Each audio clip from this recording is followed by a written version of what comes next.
RS junction platform पर आपका स्वागत है। आज हम बात करेंगे आरटीआई कानून के बारे में, जो कि 2005 में लाया गया था। अब उसके 20 साल जो हैं 12 अक्टूबर को हो गए हैं, यानी 12 अक्टूबर 2025 को उसके 20 साल हो चुके हैं। ये जो हमारा अंक है यह है कॉमन सिटीजन्स की अवेयरनेस कैसे बढ़े, एक तो उसके बारे में है, प्लस जो हमारे विद्यार्थी यूपीएससी और स्टेट लेवल एग्जामिनेशंस दे रहे हैं उनके इंटरव्यू और उनकी मेंस की प्रिपरेशन को कैसे जो है हम और ज़्यादा अच्छी बना सकते हैं, उन दोनों के बारे में भी हम ये अंक लेकर के आते हैं। पहली बात करते हैं हम, आरटीआई कानून क्या है, यानी right to information act. RTI किसी भी संस्था से, स्पेशली गवर्नमेंट की संस्था से, कोई भी इंफॉर्मेशन लेने के लिए जब हम प्रयत्न करते हैं, इसका मतलब है हम वो इंफॉर्मेशन उनसे मांग रहे हैं। जब एक कानून बनाया जाता है तो विशेषकर उन इंफॉर्मेशन को जो कि हम सरकारी संस्थाओं से ले रहे हैं उसको एक कानूनी प्रक्रिया से जो है वो बाधित किया जाए, कानूनी प्रक्रिया से उसको बांधा जाए, उस तरीके के प्रोविजन एंश्योर किए जाएं कि कोई भी वो इंफॉर्मेशन देने से मना ना करे। इसके लिए उसकी लीगल बैकिंग की जाती है और इसी इंफॉर्मेशन को गवर्नमेंट की संस्थाओं से लेने के लिए आरटीआई कानून 2005 लाया गया था। यानी हमारे संविधान में जो अनुच्छेद आर्टिकल जो 19(1)(a) में जो freedom of speech and expression का जो हमारा प्रावधान है, जिसकी वजह से एक व्यक्तित्व को हम कैसे निखार सकते हैं, डेमोक्रेसी में इंफॉर्मेशन क्यों जरूरी है, उसके प्रोविजन के बारे में जब ये बात करते हैं तो वहां पर हमें राइट टू इंफॉर्मेशन एक्ट को लाने की मतलब जरूरत क्यों पड़ी। जब संवैधानिक प्रावधान ऐसे थे तो आप ये बताएं कि sir fundamental right of speech and expression तो था, लेकिन जो उसमें इंफॉर्मेशन को हम कैसे ले सकें और वो भी इंफॉर्मेशन गवर्नमेंट की संस्थाओं से टाइम बाउंड मैनर में कैसे ले सकें, यह जो है वो आरटीआई कानून 2005 के द्वारा संभव हो पाया। अगर वो कानून के द्वारा अगर वो इंफॉर्मेशन जो मांगी गई उसको अगर समय पर नहीं दिया गया, स्पेशली 30 दिन के अंदर वो अगर नहीं दी गई, तो फिर जो है अपील करने के प्रावधान लाए गए तथा उसके साथ में पेनल्टीज भी लगाई गई और इस कानून को मूर्त रूप देने के लिए जो है ये प्रोविजन किए गए। आगे चल करके यही कानून क्या क्या चेंजेस करता है आपको उसके बारे में समझना होगा। यह कानून जो है गवर्नमेंट की संस्थाओं को एक कल्चर वहां पर डेवलप करता है जहां पर आप प्रोएक्टिवली उन चीजों का जो कि पहले वो फाइल में दबा रहता था, आप उन जो सूचनाएं हैं उनको आप प्रोएक्टिवली लोगों के सामने प्रकट कर रहे हैं। और इसका जो फॉर्मेट आया वह सिटीजन्स चार्टर से भी आया, जहां पर कई प्रकार की ऐसी व्यवस्थाएं या प्रोविजंस जो कि आपका डिपार्टमेंट, सुविधाएं जो कि आपका डिपार्टमेंट दे रहा है, वह पहले ही जो है वो सूचित कर दी जाने लगी। यानी एक कल्चर जो है जिसको हम सीक्रेसी के कल्चर से ट्रांसपेरेंसी का कल्चर कैसे हो सकता है, उसको ये कानून ने बड़ा जो है प्रभावित किया। धीरे धीरे गवर्नमेंट संस्थाओं में ये जो रजिस्टर्स थे, फाइलें थी जिनमें इंफॉर्मेशन दबी रहती थी, अब वो 30 दिन के अंदर अंदर करीबन करीबन एक सर्वे के मुताबिक 50% जो आरटीआई एक्ट के तहत जो सूचनाएं फाइल होती हैं उसमें 50% वो सूचनाएं मिलने लगी। तो एक कल्चर डेवलप होने लगा। दूसरा, कई सारे ऐसे करप्शन के स्कैंडल्स जो कि बिना इंफॉर्मेशन पाए हो सकता है कभी भी पब्लिक की नजर में नहीं आते, लेकिन अब जो हैं ये सामने आने लगे। चाहे वो 2G का घोटाला हो, चाहे वो आदर्श स्कैम का 2010 में घोटाला हो, चाहे वो जल जीवन मिशन में की गई अनियमितताएं हो, ये सब जो हैं धीरे धीरे लोगों के सामने आने लगी, क्योंकि लोगों ने भी अपनी इंफॉर्मेशन मांगना सरकार से प्रारंभ कर दिया। एक और चीज जो हुई वो ये हुई कि राशन कार्ड हो, पेंशन के बेनिफिट ना मिलना हो, कोई अगर मान लो विधवा या फिर मतलब तलाकशुदा कोई भी राशि है उसके प्रॉफिट नहीं मिलना हो, वेलफेयर कोई भी स्टेट ने कोई भी व्यवस्थाएं चला रखी हो उसके बेनिफिट, सरकारों के जो बेनिफिट जो दिए जा रहे हैं लोगों को नहीं मिले, उसकी इंफॉर्मेशन लोगों ने आरटीआई एक्ट के तहत मांगना स्टार्ट करी और धीरे धीरे जो है ये लोगों को मिलने लगी। कल्चर डेवलप हुआ जिससे लोगों के ग्रीवांसेज टाइमली रिजोल्व होने लगे। तो यह जो परिवर्तन था वो आरटीआई कानून के द्वारा आया। तो भारत में आरटीआई कानून के बाद में कहा जाता है कि जब से आरटीआई कानून 12 अक्टूबर 2005 से लागू हुआ, तब से जो है इसको सेकेंड स्ट्रगल फॉर इंडिपेंडेंस यानी स्वतंत्रता के लिए लड़ा गया दूसरा फ्रीडम मूवमेंट का भी नाम जो है आरटीआई कानून को दिया। यानी पहला जो कि हमने 1947 में सक्सेसफुली लड़कर के अंग्रेजों को यहां से भगाया और उसमें जो है हमने जो स्वतंत्रता हासिल की, अब ये उस गवर्नमेंट की सीक्रेसी से अपने आप को स्वतंत्र करके देश में वो ट्रांसपेरेंसी की कल्चर पैदा की जा सके, इसलिए सेकंड स्ट्रगल के तौर पर जो है इसको सामने लोगों ने जो है इसकी संज्ञा दी। आपसे अगर पूछा जाता है इंटरव्यू में आरटीआई कानून को सेकंड स्ट्रगल फॉर इंडिपेंडेंस कैसे कहते हैं या क्यों कहते हैं, आप जो मैंने अभी बताया उसके बारे में वर्णन कर सकते हैं। अब हम बात करते हैं आरटीआई कानून 2005 में जो किया गया और उसके बाद में 2019 में जो परिवर्तन किए गए। ऐसा क्यों कहा जाता है? 2019 में जो परिवर्तन किए गए, अमेंडमेंट लाए गए, उसकी वजह से आरटीआई कानून को कमजोर करने की कोशिश की गई है। पहला पॉइंट जो उसमें आता है वो ये आता है कि जब भी हमने आरटीआई कानून 2005 का लागू किया था और जब हमने 2019 में अमेंडमेंट किए, तो जो इंफॉर्मेशन कमिश्नर्स या सेंट्रल का जो इंफॉर्मेशन कमिश्नर्स होते हैं, उनका जो कार्यकाल पहले या तो 5 साल या 65 साल की उम्र तक हुआ करता था और इसको जो है हम फिक्स्ड रखते थे। 2019 के अमेंडमेंट के बाद में यह फिक्स रखने की बजाय अब सेंट्रल गवर्नमेंट के ऊपर जो है डिसाइड होने लगा और सेंट्रल गवर्नमेंट ने जो है ये प्रक्रिया अपने हाथ में ले ली कि ये जो है हम डिसाइड करेंगे कि इंफॉर्मेशन कमिश्नर्स या जो सेंटर में जो इंफॉर्मेशन कमिश्नर्स हैं उनका कार्यकाल कितना होगा। तो लोगों ने इसकी आलोचना की, कहा कि भैया जो आपने पहले फिक्स्ड टर्म्स दी थी, आज आपने जो है वो फिक्स्ड टर्म हटा करके आपने खुद के अंडर में ले लिया कि हम जब तक चाहेंगे तब तक वो रहेंगे।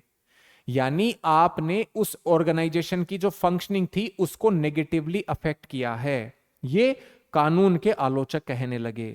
दूसरा, उन्होंने ये कहा कि पहले जो भी सैलरीज मिलती थी या जो भी अलाउंसेस मिलते थे, जैसे मान लो अगर हम बात करते हैं चीफ इलेक्शन कमिश्नर की, चीफ इंफॉर्मेशन कमिश्नर की, तो उनको जो है हमारे चीफ इलेक्शन कमिश्नर यानी मुख्य जो चुनाव आयुक्त हैं, उनकी जितनी सैलरी और अलाउंस मिलता था उतना ही इनको दिया जाता था।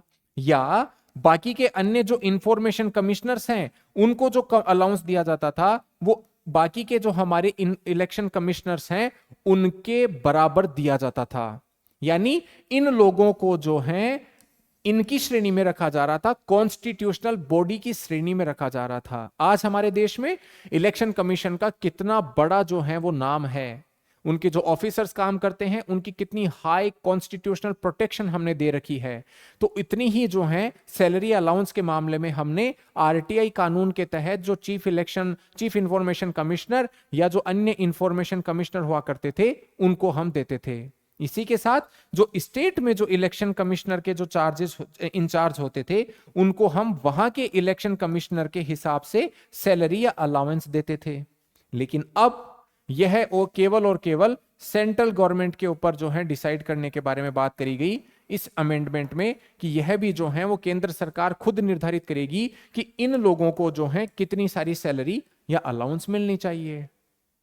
तीसरा जो आलोचना का घेरा लाया गया वो ये लाया गया कि स्टेट में जो इलेक्शन कमीशंस हैं, इंफॉर्मेशन कमीशंस जो हैं, अब उनकी सैलरी अलाउंस देना या उनकी टर्म्स को भी निश्चित करना कैसे सेंटर ने हाथ में ले लिया, जबकि हम एक फेडरल कंट्री में निवास करते हैं जहां पर सेंटर और स्टेट के बीच में clear cut separation of power है। तो इन 3-4 मुद्दों के ऊपर जो है आरटीआई के कानून में 2019 में जो परिवर्तन आए आलोचना का शिकार होना पड़ता है। तो इंटरव्यू में सीधा पूछ लिया जाएगा ऐसे कौन से प्रोविजन थे 2019 के आरटीआई एक्ट में जिसकी वजह से आरटीआई कानून का जो 2019 का प्रोविजन लाया गया उसकी आलोचना की जाती है। आरटीआई कानून जब लाया गया तो उसमें शुरू में जब 2005 में लाया गया था, तो उसके बाद जो परिवर्तन हुए उससे, जैसे मैंने आपको बताया, करप्शन जो है लोगों का सामने आने लगा। जो पब्लिक ऑफिशियल्स हुआ करते थे वो अब धीरे धीरे जो है उनमें एक ट्रांसपेरेंसी की कल्चर डेवलप होने लग गई। लोगों को अपने बेसिक राइट की जितनी भी चीजें थी, चाहे वो राशन से संबंधित हो, पेंशन से संबंधित हो, खाने से संबंधित हो, एजुकेशन की स्कॉलरशिप से संबंधित हो, इनके बारे में भी जो है वो अधिकार मिल गया, जहां पर वो जो अथॉरिटीज होती थी उनको वो कटघरे में खड़ा कर सके, उनसे जवाब मांग सके कि भैया देरी है तो क्यों है। तो ये जो है 2005 का जो कानून था उसके पॉजिटिव के तौर पर देखी जाती है। एक समय हमने देखा था ऑफिशियल सीक्रेट एक्ट, जो कि अंग्रेजों के जमाने का ऐसा कानून जहां पर गवर्नमेंट जो भी करती थी उनको सीक्रेट वे में रखा जाता था। उसके बारे में भी जो है धीरे धीरे उसके कई सारे प्रोविजन को वाटर डाउन किया गया। यानी गवर्नमेंट का काम सीक्रेट नहीं हो, गवर्नमेंट का काम ओपन हो, अकाउंटेबिलिटी हो। कहीं पर भी गवर्नमेंट का एक भी पैसा लग रहा है तो उसकी जवाबदेहिता जो है वो निर्धारित की जानी चाहिए। ये चीज जो है आरटीआई एक्ट के बाद में सामने आई। आपने ये भी देखा होगा आरटीआई कानून में पब्लिक इंफॉर्मेशन ऑफिसर, जिसको हम पीआईओ कहते हैं, इंफॉर्मेशन कमिश्नर्स का तथा सेंट्रल इंफॉर्मेशन कमिश्नर का, चीफ इंफॉर्मेशन ऑफिसर्स का जो योगदान था वो भी इस आरटीआई कानून को और ज्यादा जो है पावरफुल बनाने के रूप में देखा जाता है।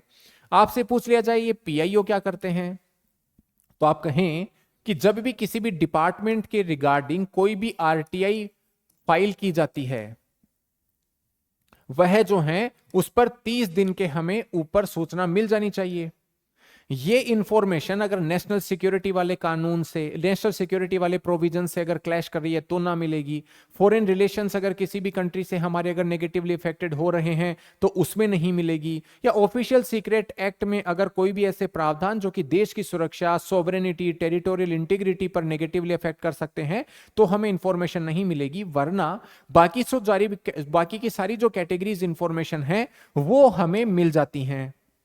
तो जब वो मिल जाती हैं तो 30 दिन के अंदर अंदर देने का जो एक ड्यूटी है वो इस मतलब पीआईओ की है।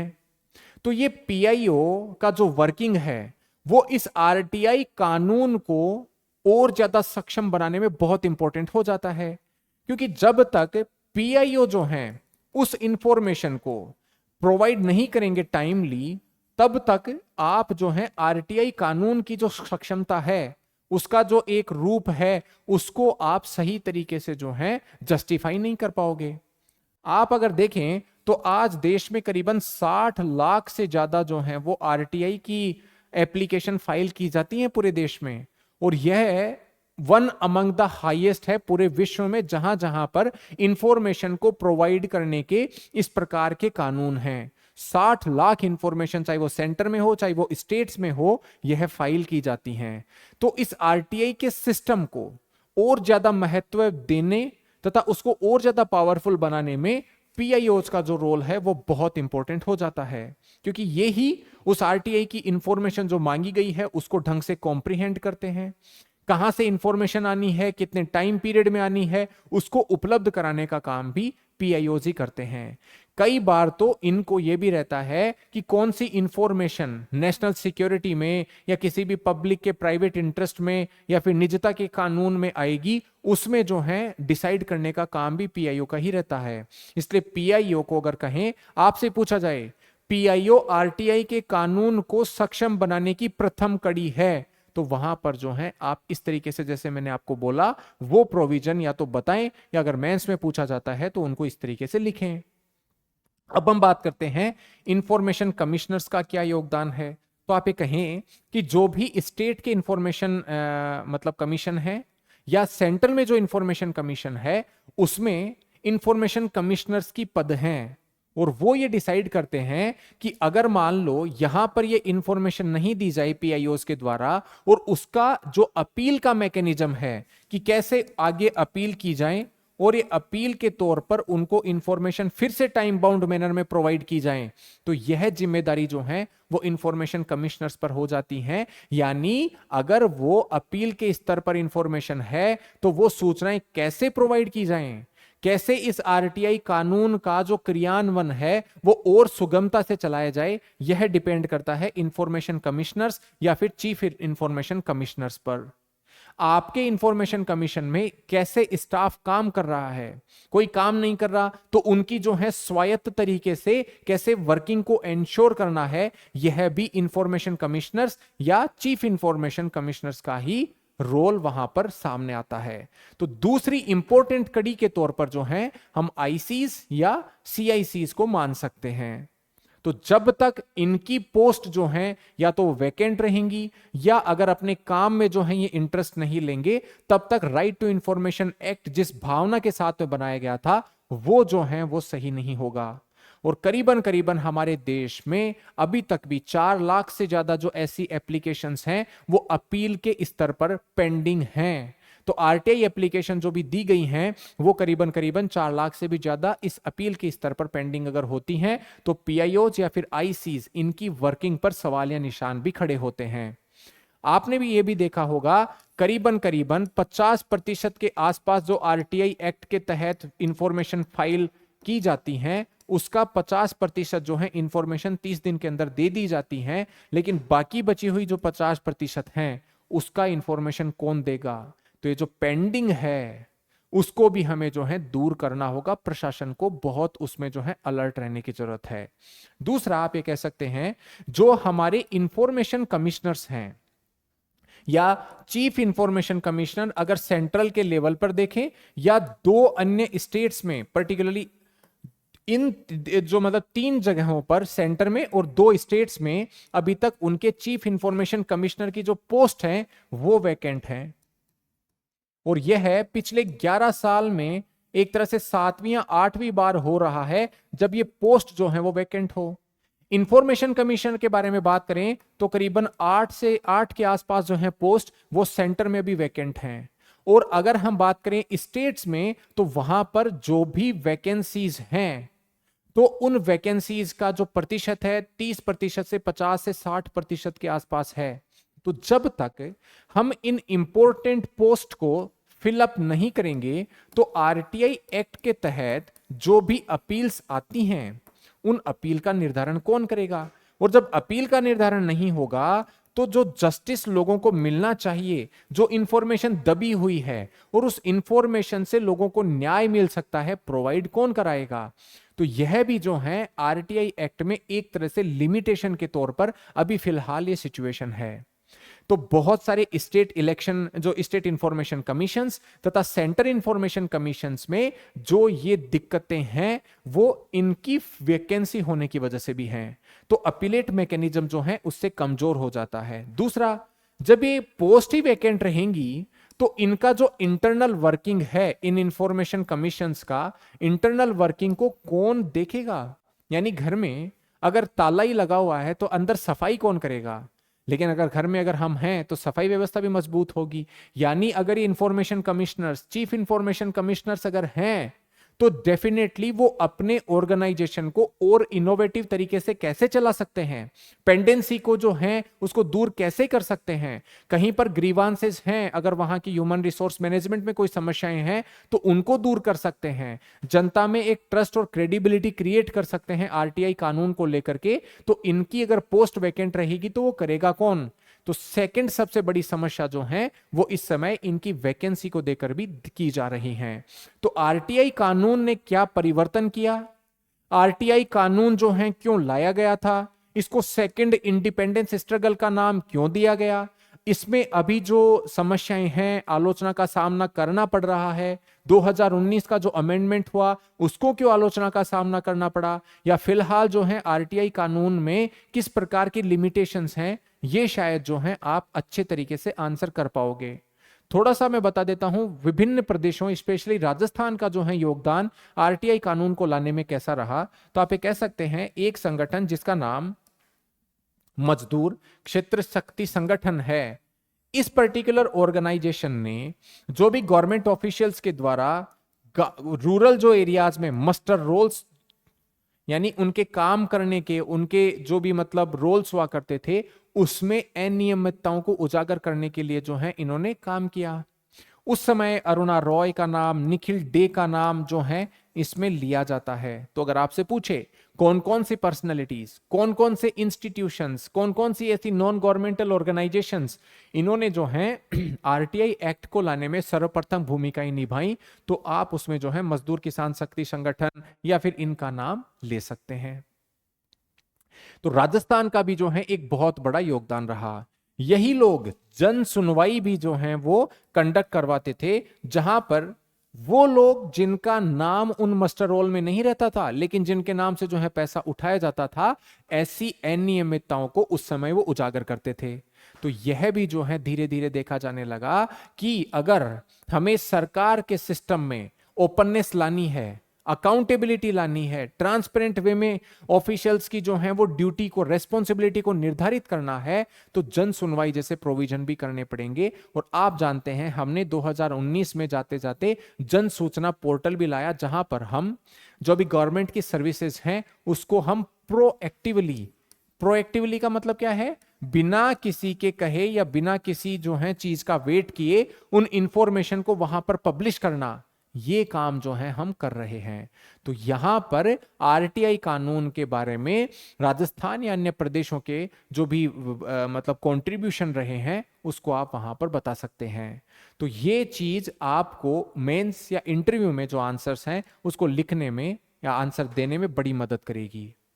ऐसे ही सीरीज के तहत हम कई सारे जो मतलब टॉपिक्स के ऊपर बात करते हैं हमारे यूट्यूब के प्लेटफॉर्म पर, चाहे वो लंदन कंसेंसस में जो नया आया है वो क्या है, चाहे जो है भारत तालिबान से कैसे रिश्ते अपने इंप्रूव कर रहा है उसी की बात है, या फिर कोई भी अन्य इंटरव्यू या मेंस रिलेटेड टॉपिक, उसको हम यूट्यूब पर लाने का प्रयास करते हैं। अगर आपको कोई भी ऐसा टॉपिक चाहिए जिसके बारे में हमें बात करनी चाहिए, तो आप हमारी यूट्यूब के प्लेटफॉर्म पे कमेंट सेक्शन में लिख सकते हैं।